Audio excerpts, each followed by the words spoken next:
자, 요 원수 주입 펌프, 요거는 수중 펌프입니다. 원수 주입 펌프가 있고, 요거는 플렉시블 조인트라고 하는데, 이거 뭐냐면, 펌프가 이렇게, 이 모터가 있으면 이게 진동을 합니다.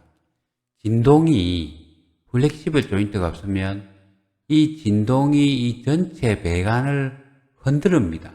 흔들면은, 이 배관이, 이게 구조물이 이 손상이 스트레스를 받아요. 그래서 이 플렉시블 조인트로 해가지고 이 진동이 여기까지만 가고 여기서는 진동이 흐르지 않도록 이 플렉시블 조인트를 둡니다. 그리고 또는 이제 밸브를 두어서 이 펌프가 유량을 조정할 때도 쓰이고 그 다음에 펌프를 수리할 때 이 밸브를 잠가서 요게 배관에 고이는 물을 더 이상 흘러나오지 않게 할 때 사용됩니다. 그리고 PG, 너무 바닥까지 이 레벨 우리가 항상 현장에서 이 깁수조의 유량을 현장에서 보고 있는 게 아니고 주로 운전실에서 이걸 봅니다. 운전실에 보면은 이 운전실에 이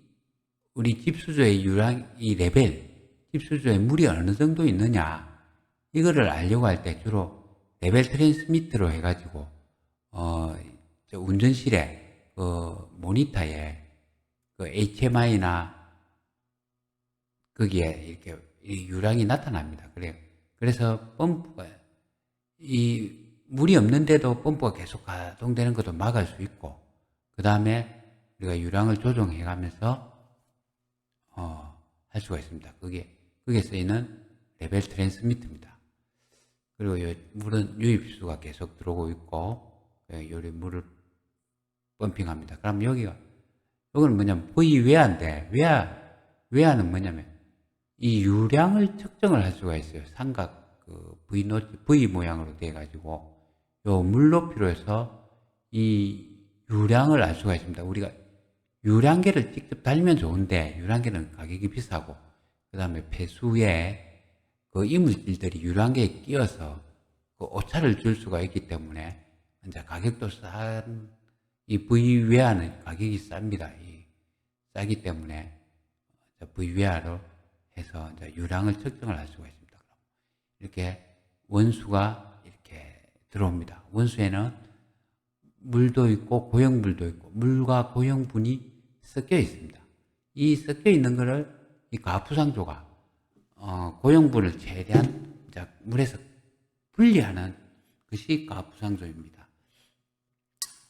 여기 제일 아침에 이 모터가 있고 모터가 이제 이게 이 교반기입니다. 교반기 에지테이터고 여기는 알칼리 물이 들어오면은 염산이 들어가서 pH 센서가 있어요. pH를 이게 알칼리 물이다 이러면 뭐 염산이나 황산이 주입돼서 pH를 중성 쪽으로 맞추고 반대로 산성물이 들어온다. 그럼 pH 센서가 감지해 가지고 자동으로 그 염산이나 황산 혹은 산성물이 들어오면 가스중소다 등의 알칼리로 pH를 맞춥니다. 그 다음에 여기는 이 pH 컨트롤줄하고 그 무경집제가 지금 같이 들어가고 있습니다. 무경집제가 이렇게 같이 들어가서 무경집제라면은 주로 황산반토, PAC, 황산제이철, 뭐 염화철 뭐 그런 정도인데 무경집제가 응집을 코아굴레이션 이래가지고 응집을 이렇게 이렇게 잘게 만들어줘요. 그리 만들어주고 이제 그 물이 옆 칸으로 들어오면 여기에서는 폴리머가 들어갑니다. 폴리머가 들어가서 응집을 보다 크게 만들어줍니다. 그래서 이 응집이 된 물이 이렇게 가부상조로 이렇게 들어옵니다. 이 가부상조에서는 제가 그림을 그리는데 뭐 잘 그리는가 모르겠습니다. 이거는 스크래파. 이 이 스컴이 이렇게, 요게 가부상적으로 이게 부상 띄워서 이 기포, 미세 기포를 여기에서 만듭니다. 미세 기포. 물에 우윳빛처럼 물에 다 이 기포, 공기를 물에 녹여서 물에 녹아 있는 공기는 물에 녹아 있어도 이게 떨려는 성질이 있어요. 이게 떨려는 성질이기 때문에 지만 뜨는 게 아니고 여기 있는 그 SS 이 플락을 같이 띄웁니다. 띄우면은 이 슬러지 고용분은 위로 뜹니다. 그 다음에 이 가부상들 장점 중에 한 게 유분, 기름기도 위로 뜹니다. 그럼 위로 뜨면은 이 스크래퍼가 이렇게 돌면서 싹 슬러지를 요 턱에 탁 넘가줘요. 턱에 넘가주면 이 슬러지, 이 고용분은 요렇게 떨어져가 스컴 저장소에 들어가게 됩니다. 이 스컴 저장소에 들어간 거는 이제 탈수기로 들어가겠죠. 탈수기에 들어가려고 그러면 이게 이 고용분 함량이 거의 이제 1%, 2% 정도 돼야 돼요. 1%, 2% 뭐, 1000ppm, 1000ppm. 근데 1000ppm, 100ppm 이런 거는 탈수를 안 됩니다. 이 탈수는 우리가 농축 시켜야 돼요. 그래서 이 가부상조 장점 중에 한 개가 이 농축의 역할을 잘한다는 거예요. 침전조보다. 왜냐하면 이게 띄워서 단단한 아주 물이 많이 이 가부상조가 성능이 좋고 미세기포가 많이 만들어지면 아주 이 고형분이 딱딱해 함수율이 적을 만큼 탈수도 안 해도 될 만큼 진짜 단단하게도 만들 수 있는 가부상조입니다. 어떤 슬러지는 거의 함수율을 탈수 안 할 정도로 맞추는 가부상조도 있다고 해요. 그렇고, 그 다음에 이제 여기에 이게 뭐냐면, 여기서 이제 위에 슬러지는 이렇게 올라가고, 밑에 맑은 물은 어디로 가냐면은, 요렇게가 처리수조로 가서 이 처리수조 다음 이제 생물학적 처리 공정으로 들어갑니다. 여기서는 우리가 여기 핸들이 있어요. 핸들이 있어서 이걸 돌리면은, 물수위가 높아져서, 여기 물수위가 높아져가지고, 물과 슬러지가 같이 막 넘어올 수가 있어요. 핸들을 낮추면은, 이 물수위가 낮아져서, 이 슬러지가 좀 많이 다져지고, 이 밑으로 꺼지게 돼 있죠. 그래서 우리가 운전에 따라 이걸 높였다가 낮췄다가, 적정량을 너무 낮춰서 이 슬러지가 안 넘어올 정도로 하면 안 되고 너무 높이면 물이 많이 넘어와가 여기에 농축이 덜 되고 그러면 이제 적정량을 우리가 탈수하는 데도 지장이 없고 그런 적정량을 맞추어서 이 물 높이를 맞추면 됩니다. 그 다음에 여기서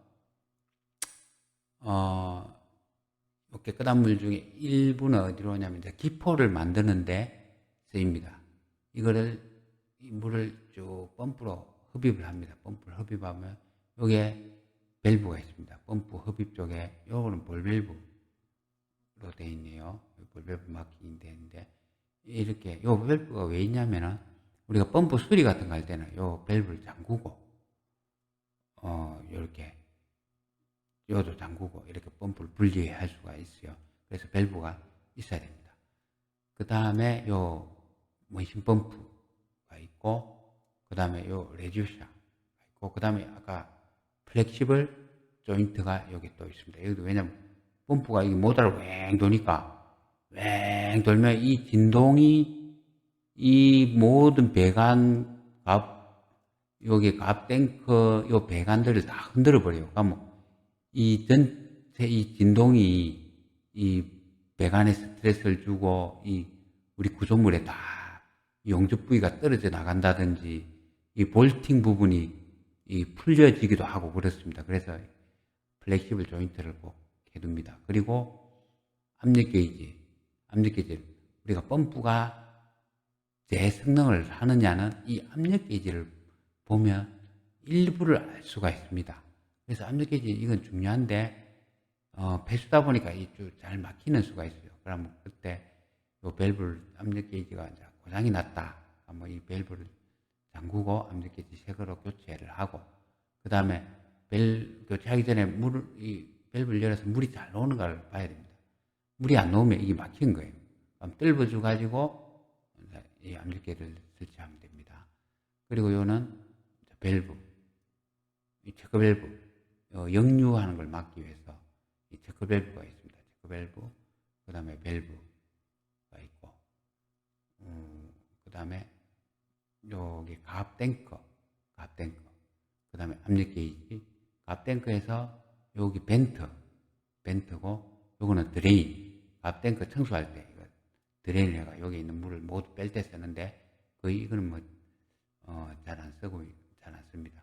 그 다음에 여기에 컴프레서가 있어가지고 에어가 이렇게 들어갑니다. 에어는 우리 컴프레서 에어는 거의 한 6kg, 7kg 정도 돼 이렇게 압으로 이렇게 밀어줘요. 요 펌프는 우리가 가압부상조를 하면은 2kg에서 한 4kg 정도 이렇게 유지하는데, 이 에어 컴프레서 이 압이 더 높기 때문에 물은 이쪽으로 해가 컴프레서 쪽으로 잘 들어가지는 않습니다. 혹시 들어갈 수가 있어가 이 체크 밸브를 만들어 놨어요. 이렇게 만들어 놨습니다. 그 다음에 에어는 자 이쪽으로 들어가지는 않습니다. 물이 요리 밀어주기 때문에 에어는 요리 여면은 이쪽으로 들어갑니다. 물이 계속 요리 흐르기 때문에 흐르는 방향으로 들어갑니다. 그럼 에어가 이쪽으로 들어간다. 그 다음에 여기에 이제 요 토출 밸브가 있는데, 이거를 잠그면 잠글수록 이 압력이 많이 걸립니다. 4kg, 5kg, 6kg 막 이렇게 걸려요. 그러면은, 우리가 이제 기포가 잘 이렇게, 이 고압에서 그 물을 고압으로 만들어가 에어를 넣어주면은 이 에어가 물에 녹아서 미세기포가 된다는 게 이 가압 탱커의 역할이고, 가압 부상조의 역할입니다. 그래서 이제 이 미세기포가 만들어지면은 이것이 이제 요래가지고 요렇게 들어갑니다. 그러면 여기서 SS하고 만나가지고 이렇게 들어오는 거예요. 그러면 SS는 미세기포가 뜨는 성질이 있기 때문에 슬러지를 이렇게 띄우고, 슬러지는 이렇게 가고 이렇게 됩니다. 그 다음에 여기서 이제 이게 정상적으로 될 때는 아무 문제가 없는데 우리가 가압부상이 안 될 때가 있습니다. 주로 안 될 때가 이제 이게 미세기포 안 나올 때 그 에어가 안 들어갈 수가 있어요. 에어가 안 들어갈 수가 있다. 그럼 에어 컴프레서가 정상으로 작동하는지 요게 벤트를 요 에어 압력 게이지를 보면 알 수가 있어요. 그리고 에어 컴프레서를 안 넣고 이젝터를 사용하는 데도 있습니다. 이젝터를 해가지고 에어를 넣는 데도 있어요. 제가 보니까 이젝터가 좋은 것 같아요. 에어 컴프레서도 물론 대용량 에어 컴프레서를 많이 쓰는데 이젝터도 그래서 컴프레서도 있고 이젝터도 있으면 좋고, 근데 에어가 너무 많이 들어가면 어떤 현상이 있냐면 이 물은 적게 들어오는데 에어가 많이 들어간다. 그러면 요 가압 탱크에 이 에어가 차는 거예요. 에어가 6에서 7kg로 막 이게 차여 있어요. 그러면 이 물이 꽉 차여 있기 때문에 못 들어오는 거예요. 물이.